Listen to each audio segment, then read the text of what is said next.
네, 앞서 저희가 내 것, 나의 것, 너의 것 발음 참 어렵다라고 했는데요. 현실에서도 내 것, 나의 것이 되지 않도록 조심해야 될 것들이 바로 공적인 부분이겠죠. 대통령실이 사유화되고 있다. 사적 채용 논란을 관련해서 야당의 공세가 거셉니다. 고민정 더불어민주당 의원 대통령실 청사 앞에서 규탄 피켓 시위도 하고 있는데요. 직접 연결해서 이야기 들어보겠습니다. 고민정 의원입니다. 의원님 안녕하십니까? 네, 안녕하세요. 예, 오늘도 저기 피켓 들고 계속 시위하고 계시는 건가요?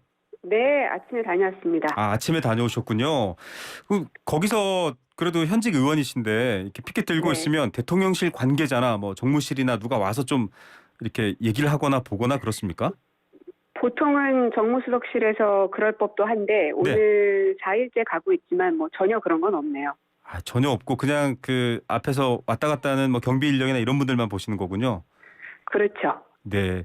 뭐 지나가는 시민이나 어떤 분들이 또 말씀을 건네주시거나 하는 경우는 있나요? 네, 특히 이제 큰 대로변에 있다 보니까 네. 차 속에서 일부러 창문을 내려서 화이팅을 외쳐주시는 분들이 종종 계세요. 네. 그런 분들 뵈면 좀 힘이 나죠. 예, 알겠습니다.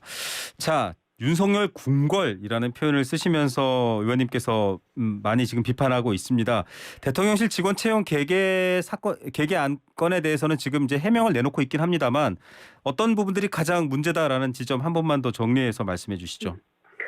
가장 큰 문제의 핵심은 처음 이 사건의 발단이 됐던 민간인 수행원으로 다시 거슬러 올라가야 합니다. 아, 네. 아직까지도 민간인 수행원을 어떤 이유로 왜 결재를 했고 관용 여권 문제는 과연 어떠한 근거를 가지고 여권이 나왔는지까지도 네네. 어느 한에 해명이 된 게 없고요. 네. 그 이후에 나왔던 게 친인척 채용 문제였었죠. 네. 그 당시 대통령실에서는 법적인 하자가 없다라고 얘기를 했는데 국민들께서 묻는 것은 법적인 하자가 있으면 그거는 감옥에 가야 될 일인 거고요. 네. 만약에 근데 국민들께서 아무리 그래도 대통령의 친인척을 대통령실에다가 임명하는 것은 옳지 않다라는 네. 부분에 대해서 최소한 대통령이든 혹은 비서실장이라도 입장 표명 정도는 있어야 되는데 지금 아무런 이야기도 하고 있지 않죠.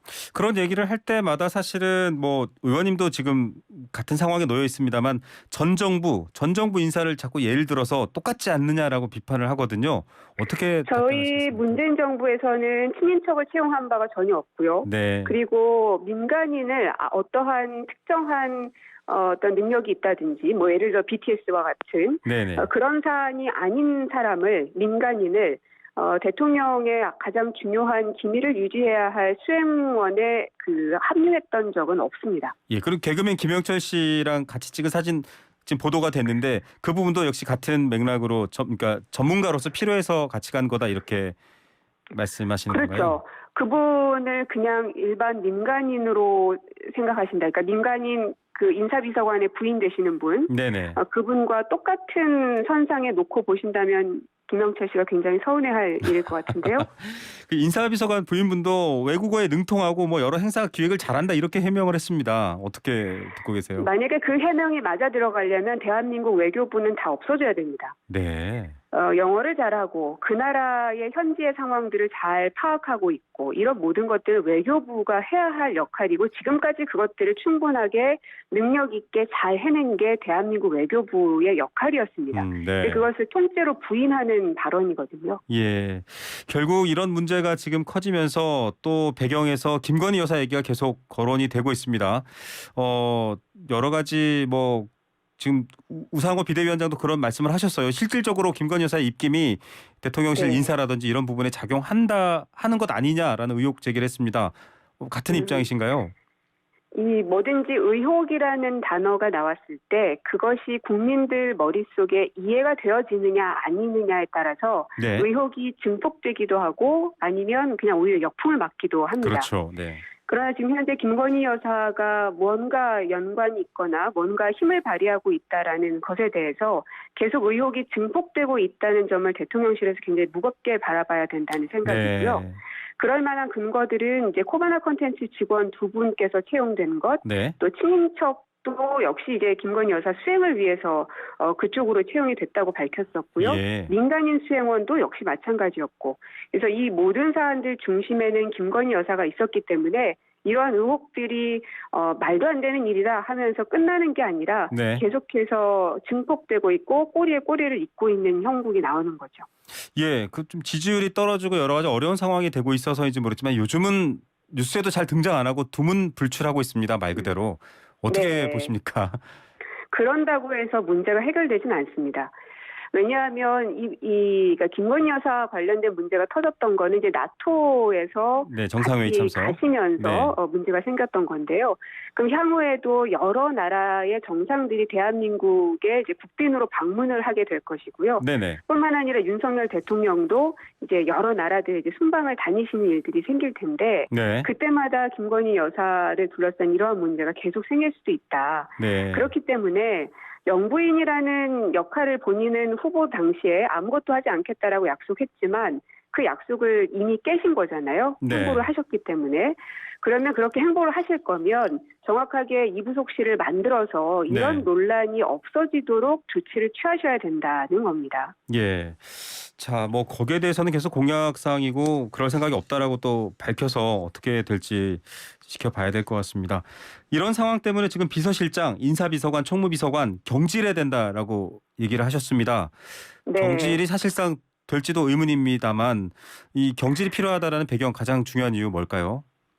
일단 인사비서관 같은 경우는 그 비서관의 아내가 이 민간인 수행원으로 갔다 왔기 때문에 네. 여기에서 책임이 없다고 말할 수 없고요. 네. 그리고 총무비서관 같은 경우는 대통령실 내에 있는 모든 행정관들의 그 인사를 담당하는 게 총무비서관입니다. 네. 근데 제가 말씀드렸던 이런 친인척 채용 문제 그리고 최근에 불거지고 있는 누구의 아들들은 왜 이렇게 많은지 지인 뭐 모르겠습니다만 얘기가 나왔던 부분이요. 예, 네. 그분들에 대한 모든 인사 책임은 총무비서관이 맡고 있기 때문에 네.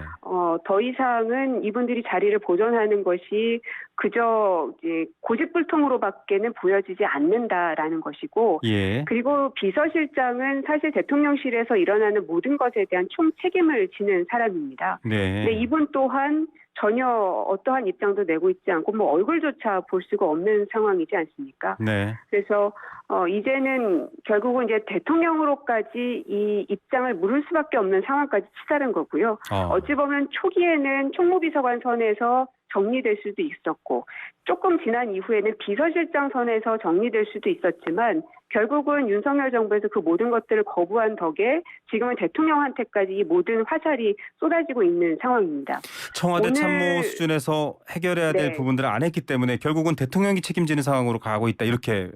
그렇죠. 이거 호미로 막을 걸 지금 가래로 막지도 못하는 상황까지 치달은 건데요. 네. 그래서 오늘 아침에 그 한 여론조사 결과를 보니까 이 대통령실의 사적 채용 문제에 대해서 부적절하다는 의견이 65.5%고요. 네. 적절하다는 의견이 27.6%입니다. 2배가 넘는 숫자의 국민들께서 부적절하다라는 판단을 하고 계시고 네. 무엇보다 TK에서도 훨씬 높은 숫자가 부적절이고요. 네. 중도층에서도 2배 이상 넘는 분들이 부적절하다라고 판단하고 계신다는 점을 잊지 않았으면 좋겠습니다. 예, 이런 상황에 대해서 좀 다른 얘기가 나오진 않고 앞서도 한번 여쭤본 얘기인데 강승규 수석 같은 경우는 엽관제 얘기를 했습니다. 예. 선거에서 이긴 정치 세력이 공직을 갖는 것이 아니냐, 관례 아니냐 이렇게 해명을 했고요. 네. 또 계속 전임 정부에 대한 이제 비판, 교섭단체 대표연설에서도 전임 대통령 얘기가 계속 나왔잖아요. 이렇게 하는 이유, 배경 뭐라고 보십니까? 물타기하겠다는 강한 의도이죠. 물타기, 네. 네, 왜냐하면 이제 저희가 문제를 제기하고 있는 그 핵심 질문들에 대해서는 어느 것 하나 답변을 내놓지 않고 네. 엉뚱한 질문들만 계속 하고 있는 거거든요. 네. 그래서 이 메시지에 대한 반박이 어렵다 보니 전혀 다른 프레임을 만들어서 그쪽에서 뭔가 시끄럽게 문제들을 만들어 보겠다라는 의도로 보여지고 네. 그래서 저는 이 물타기 행위에 대해서는 그냥 용납할 수는 없다. 그리고 정확하게 이 문제가 해소되지 않으면 앞으로 또다시 이런 일이 반복될 수도 있기 때문에 네. 명확하게 문제는 짚고 넘어가야 되겠습니다. 예, 물타기가 돼서는 안 되겠다 이런 말씀이시고요. 국정조사 요구까지 사실은 어제 저희 윤건영 의원도 연결해서 관련 얘기를 했었습니다. 실제로 네. 국정조사나 뭐 특검 수준까지도 준비하거나 요구하실 건가요? 어떻습니까?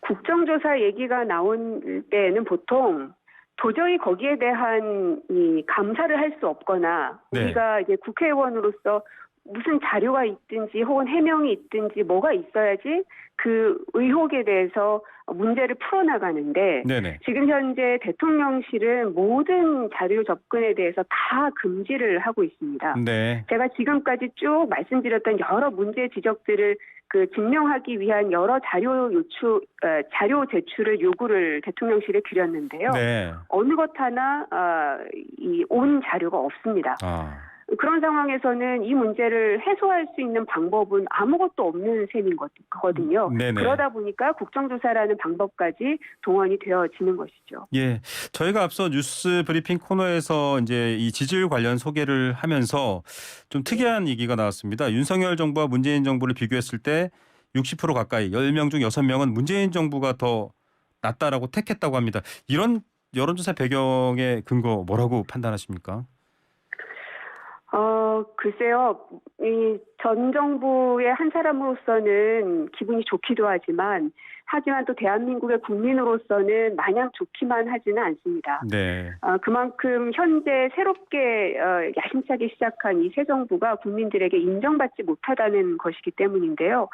이게 야당으로서는 현재 정부 여당이 지지율이 떨어지는 것에 대해서 좋아만 할 것인가라고 이제 바라보실 테지만 네. 저는 꼭 그렇지만은 않은 게 대한민국이 이제 싸워서 이겨내야 될 전장은 글로벌 상이거든요. 네. 다른 나라와의 외교 그리고 특히 정치 경제 부분에 있어서의 여러 치열한 경쟁들이 일어나고 있는데 언제까지 대한민국이 그리고 그 안에서 가장 핵심인 대통령이 이 국민들의 신뢰로부터 이렇게 멀어지는데 앞으로 어떻게 외교안보 사안들을 끌어나갈 수 있을 것인가. 게다가 경제 상황도 이렇게 어려울 때에 국민들에게 뭔가를 요청드리거나 네. 호소드려야 될 부분들도 반드시 생길 텐데 도대체 앞으로 어떻게 끌어나가려고 저러시나 하는 걱정까지도 듭니다. 네. 사실 이런 걱정은 저희가 할 게 아니라 국민의힘에서 해주셔야 될 걱정이긴 한데 이런 여론조사 그렇네요. 상황이면 뭐 전 정부를 때릴수록 더 불리해지는 상황 아닌가 이제 이런 얘기들도 나오는 것 같은데요.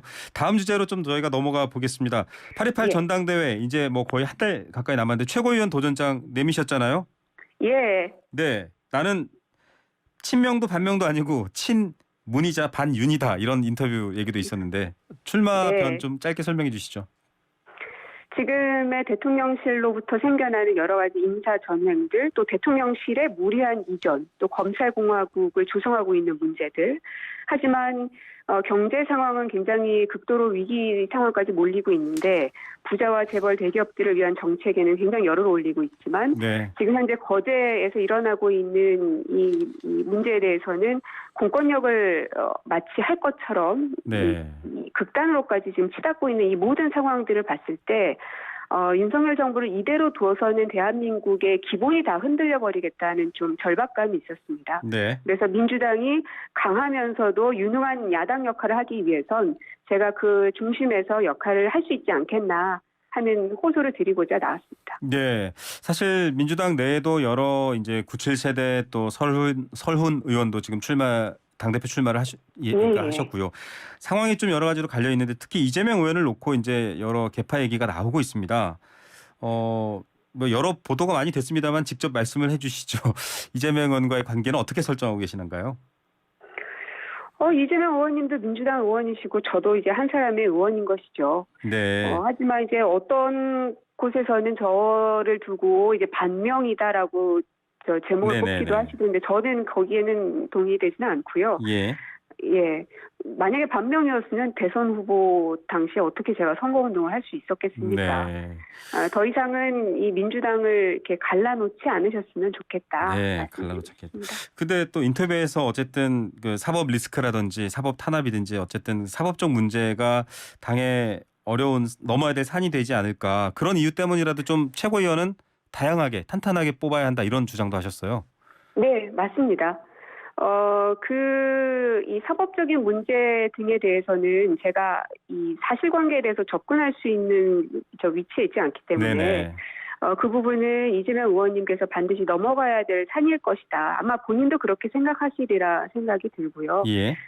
그렇다고 해서 이제 민주당 전체가 흔들려서는 안 되기 때문에 네네. 다양한 목소리를 갖고 있는 사람들이 지도부를 구성하고 있을 때야 그 위험 분산을 위해서 계란도 한 바구니에 담아서는 안 된다고 네. 하잖아요. 네네. 그래서 다양한 사람들이 대표단의 구성이 되어야 하지 않나 생각합니다. 예, 알겠습니다. 자, 좀 이제 원구성이 오전에 극적으로 타결이 됐습니다. 오후에 이제 예. 구체적으로 만들어질 텐데 과방위가 의외로 관심. 원래 사실 인기 없는 상임이라고들 말씀을 하시더라고요, 의원님들이. 그런데 그 지금 굉장히 언론 관련해서 국민의힘과 정부의 태도를 놓고 지금 민감한 상황입니다. 특히 TBS 서울교통방송 김어준의 뉴스공장이 있는 그 프로그램인데 그 프로그램이 네. 있는 방송사인데 지원 조례 폐지하겠다 지금 이렇게 나왔습니다. 어떻게 보십니까?